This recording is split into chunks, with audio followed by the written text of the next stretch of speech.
So, Professor Jogesh, really thankful to you for giving us the opportunity to connect with you and share your thoughts on education with all the aspirants of the college. So, if you permit me, I'd like to go ahead with the first question. Please do.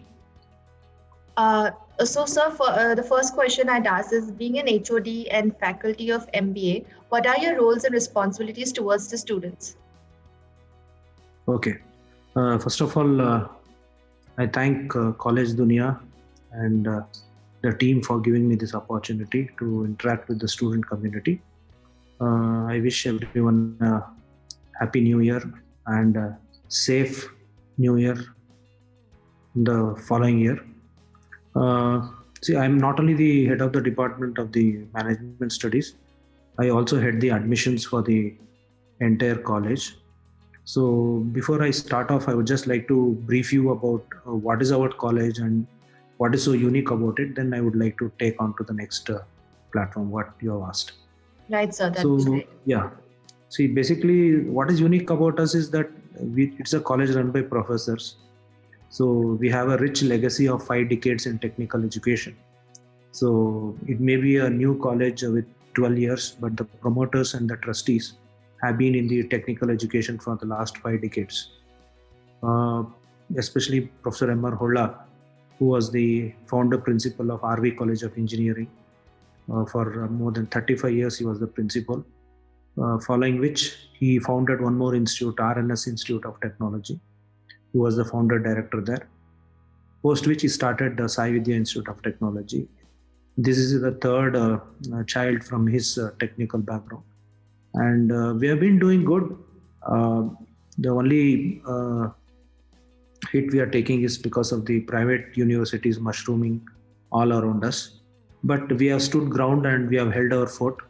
So this is about our institute. What is unique is that the promoters are all professors themselves from the field of technical education.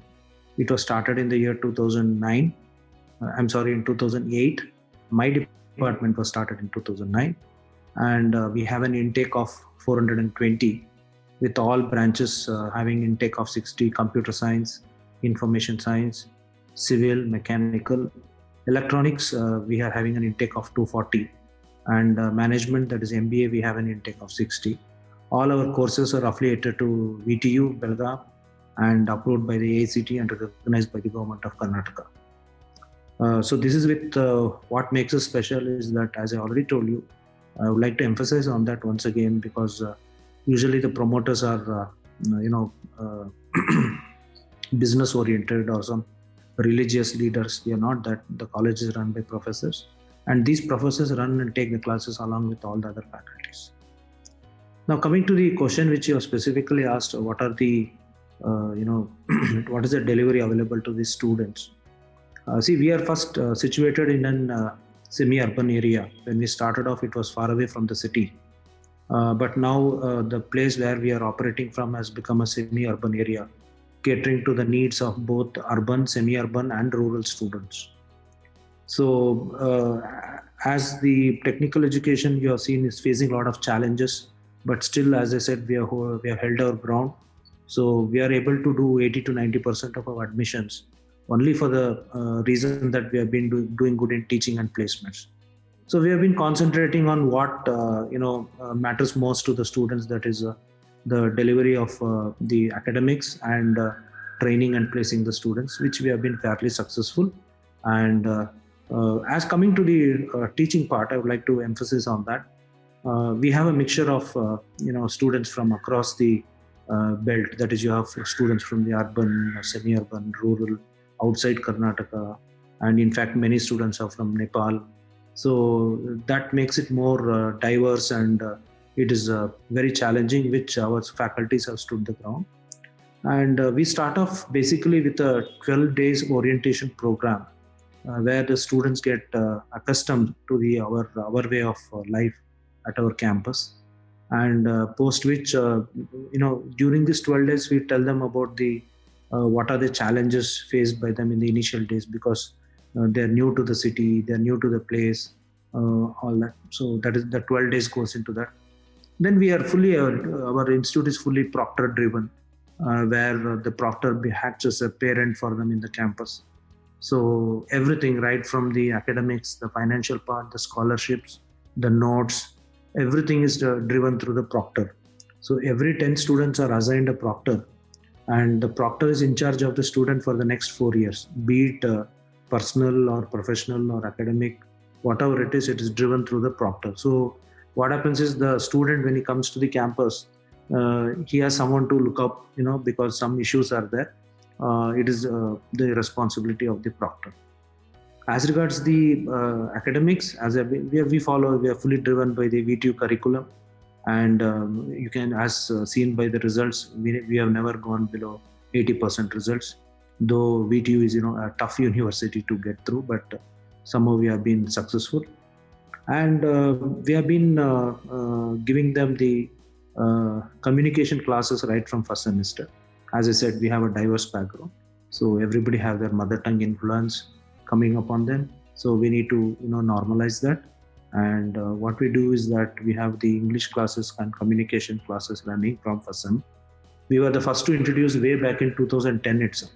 So we all have introduced it right now, but we did it in the 2010 itself. We knew this was going to be a challenge.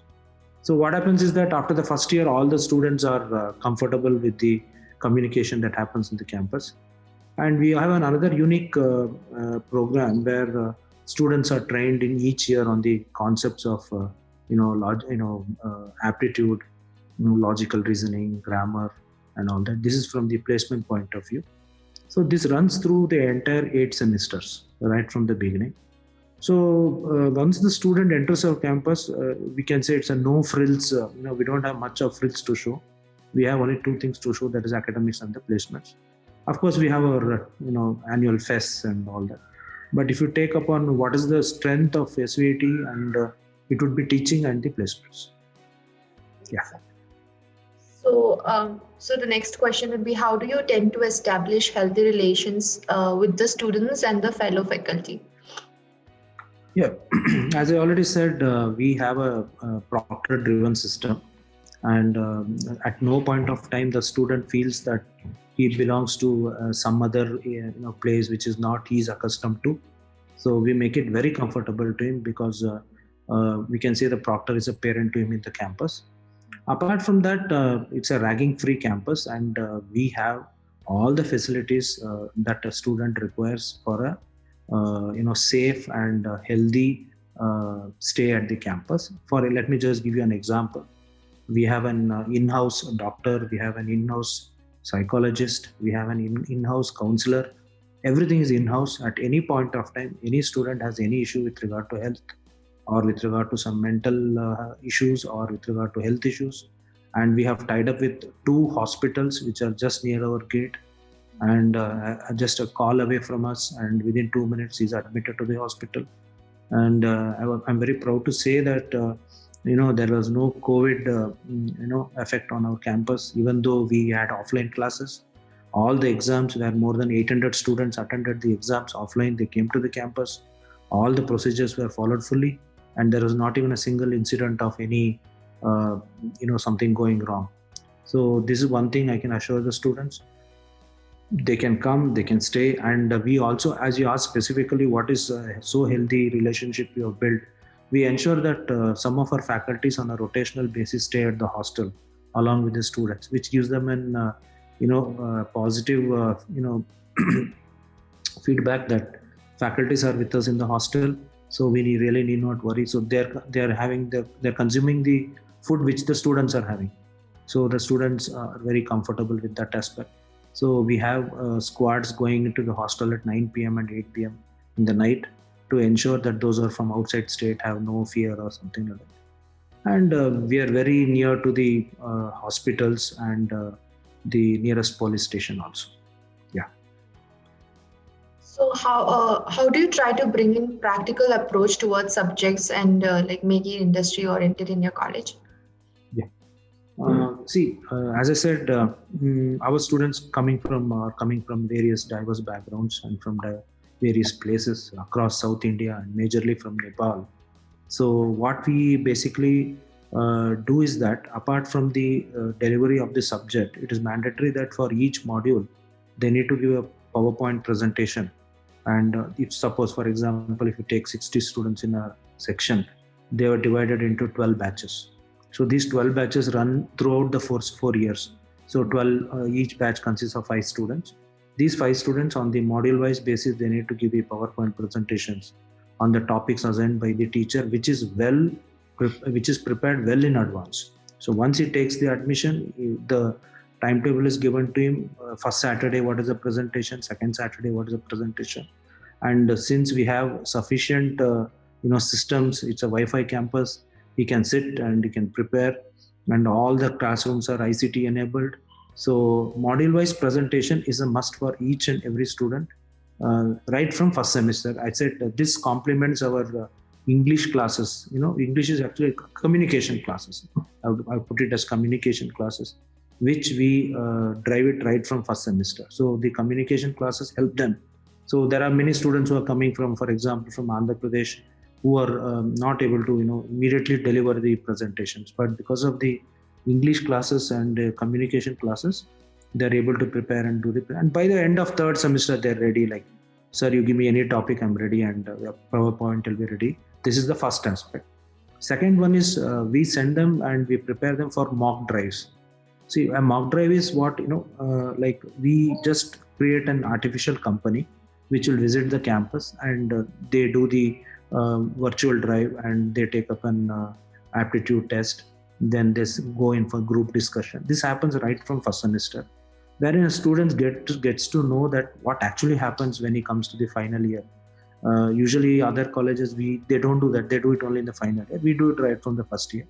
So a student knows in the first year itself what the companies are, what is the process, what is the test going to be, what are the marks. And we have observed that our students are strong technically, that is, they clear the aptitude test and all that. But when it comes to group discussion, where communication skills are that is where our students try to flounder. That is the reason we have introduced this communication class right from the this is the second one. Third one would be the I hope you know that now every year the students have to take up projects. So it is mandatory for our students to convert these projects into papers, which they need to present in technical seminars and various forums. Recently, we have made it mandatory for all our students to convert the projects into papers and technical papers, and that should be presented only through Scopus Index journals, and only on successful acceptance of these papers do they have the chance to attend the Viva. So this is really shaken up the entire student community, and they're becoming more and more academic oriented. Apart from this, we also have another rigorous system where each semester every student is supposed to take up an MOOC course, massive open online courses, which is launched by the IITs, an initiative of the Government of India. So every semester, every student has to complete one course through this platform, and only on the successful completion of this MOOC course he is awarded the a fair evaluation of the internals takes place. So you have the mock drive, you have the technical projects being converted into technical papers, and then every semester you have the student taking up the MOOC course. Again, the MOOC course need not be only related to a subject. He could take it up in any other. Suppose I'm a computer science student, I could take it up in the area of blockchain also.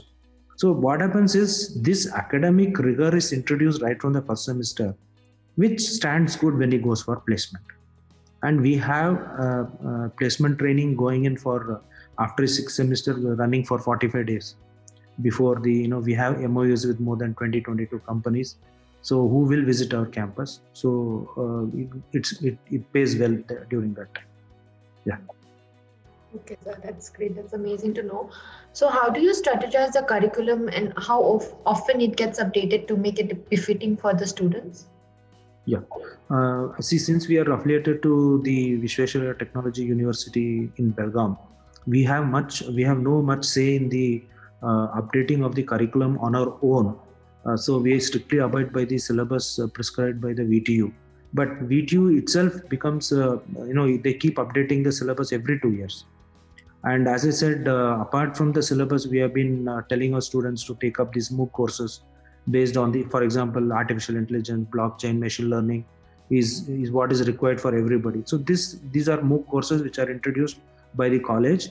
As regards the syllabus, yeah, VTU updates the syllabus every 2 years, and no student, undergoes what is an update, an outdated version of it, so that when he passes out, I think he should be ready for the corporate. Right. Okay. So, what are the challenges you faced or are facing to uplift the quality of education of your department, or to say in your college? Yeah, see, the biggest challenge we are facing is the mushrooming of the private universities who come in by offering everything except education.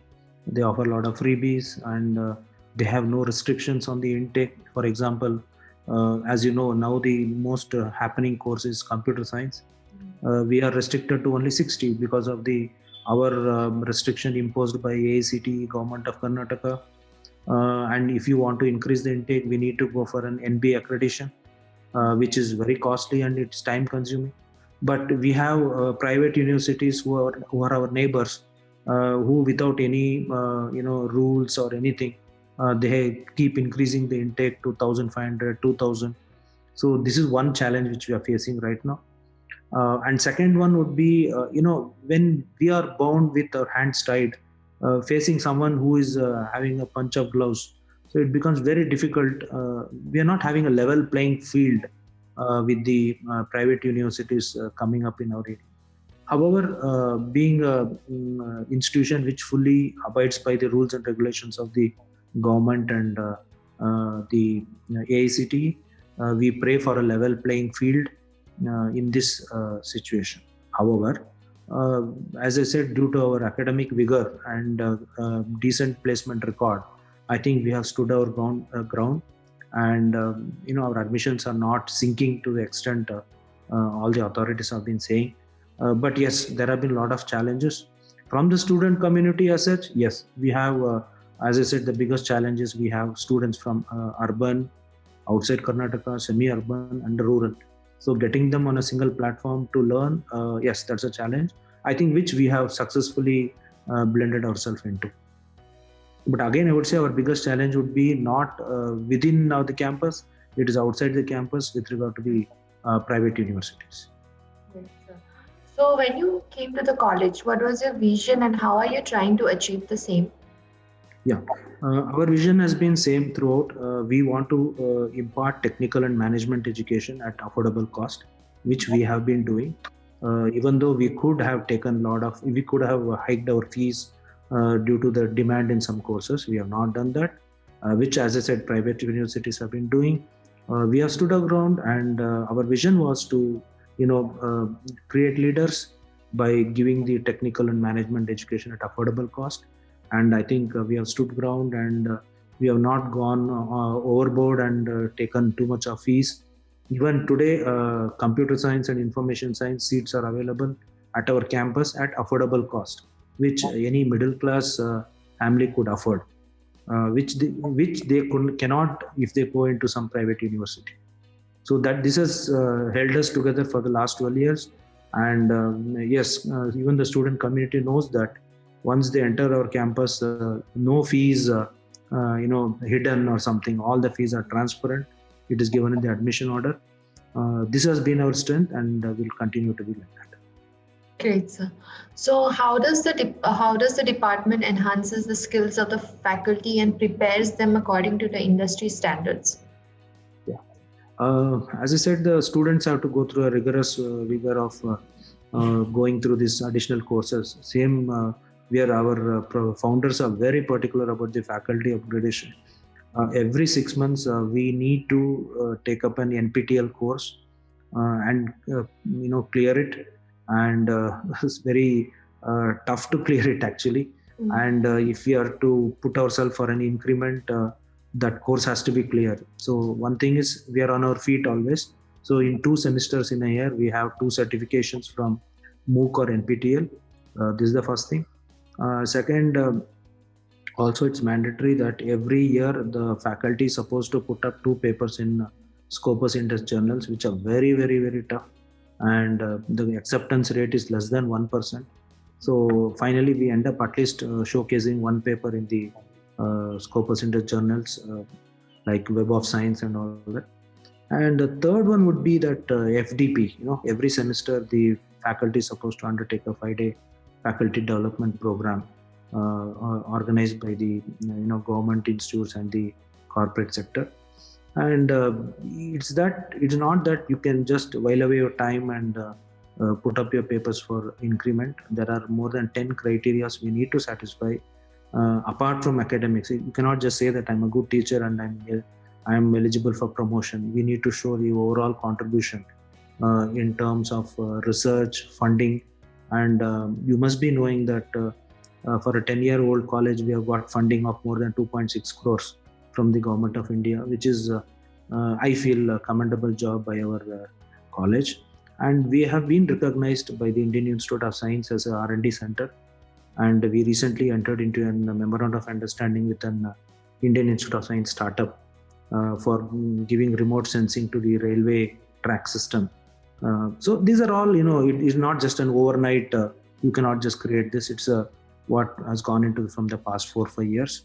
So every faculty is supposed to contribute either by way of journals, R&D funding, patents. And patents is something which is becoming common now. Every faculty is supposed to get a patent every year. So, and it's very difficult to get a patent. And so as I said, there are 10 criteria which make us always to be alert and go for the best option available to us. Yeah. So, what are the interventions and approaches you bring in apart from curriculum to train or teach the students? Yeah, see, there is something called as slow learners and toppers. See, every class, if you take on a 60, there will be toppers and there will be, we don't want to call them as weak students, we call them as slow learners. So as I said, it's a proctor-driven approach. The proctor is solely responsible for bringing the slow learners to the level of the toppers. And what we do is, as we have this internal evaluation, 3 internals which goes on immediately after the first internals, we clearly declassify the entire material, what is being given to them, and we ultimately the proctor is held responsible for the performance of the student. So what happens is the proctor, every week there is a proctor meeting with the student, and who are these? See, toppers, we have no issues. They will be there in every college, but the slow learners are the ones who need the attention. So every Saturday, though it's a holiday, the slow learners need to come to college on Saturdays and meet the faculties for taking up that extra bit of pushing that is required. And we are really proud of the fact that all our students enjoy these sessions on Saturday, and more so it's online now. So at the comfort of their home, they sit on Saturdays, interact with their faculties. And this is one thing which has really stood ground. Second one is we formed what is called as a mentors group. So what we do is for every four slow learners, we have a topper as the mentor among themselves. I mean, we don't break them into groups on our own. We just tell them, you only make groups and one mentor will be allotted to you. So what they do is every day after the class, they discuss what was a tough part, and the mentor is able to sort it out. If the mentor is not able to sort it out, it is escalated to the next level where the proctor steps in. Once proctor steps in, then it becomes an official matter, and the concerned faculties have to sort the matter out. So we have both the slow learners and the mentors, which apart from the regular teaching enables the students to cope up with the tough syllabus of the university. That's amazing, sir. So, what do you see the college's greatest strengths and how it can be enhanced? Yeah, our strength is our teaching. If you just go to YouTube, our videos are most liked and shared, and all our faculties have created blogs for each subject. For each module, we have created blogs, and especially in technical, all our faculties have uploaded module-wise videos. which is viewed all over the world. So I always say that teaching has been our strength. It's not an overnight story, which I said you, all the promoters have a rich legacy of teaching of more than 5 decades. So our strength has been teaching, and it will remain to be. And we hope that we only get accustomed to the latest aids that are available for teaching, because we have been traditional teachers using the normal chalk and board, but now we have changed, and we have accustomed ourselves to the online and what do you call, the visual part of the teaching. And our strength has been the blogs and the videos which have been uploaded in the various channels. That is one thing. As regards the discipline, I think that is something we are really proud of. There has been no incident of any ragging or any sort of physical assault for the last 10 years. We in fact have got a certificate from the nearest police station that it's an incident-free campus, because of the again, as I said, of the proctor system that is available, and which is not so with the universities nearby, where there are a lot of issues. But ours is a peaceful and fully secure campus for both boys and girls. Great, sir. So going ahead with the last question for today, what valuable advice would you like to the students for them to have a prosperous career ahead? My advice is simple. It is not only computer science or information science that counts. Even traditional courses like civil, mechanical, if blended with proper courses, okay, like blockchain, machine learning, then these are, what happens today, the students are shut that I should get into only the IT field, and they've totally junked the traditional courses, which is not the case. See, there is a Make in India initiative coming up. Government is coming up with so many projects. So what happens is that, and there is a problem with the students who take up these traditional courses also. They are not trying to blend themselves with the IT courses that are available. So I have a message for both the students who are looking only at IT career. IT career is good initially, but the growth is not so fast. But traditional courses like civil, mechanical, the course is tough, the entry is tough, but once you crack it and you prove yourself, the growth is very fast. So my request to the students is not only to look at IT courses, kindly look at traditional courses like civil, mechanical and electrical, but kindly be abreast of the latest happenings that are happening in the IT world, and blend your courses with the, as I said, blockchain and what are the latest courses that are available. If they could blend it, then I think there's nothing to stop them from growing in their life. That's what I feel. So my one line suggestion would be, look at all the courses that are available and not only at IT. Right, sir. So, sir, again, I'd like to thank you for giving us the opportunity, and I'm sure the information is going to help the aspirants of the college a lot, and whoever the aspirants of engineering, I would say, right? So thank you so much again, and taking out few minutes of your busy schedule for us. Yeah, thank you so much. Once again, thank College Dunia and team for this wonderful opportunity. Hope we work in future together. Thank you.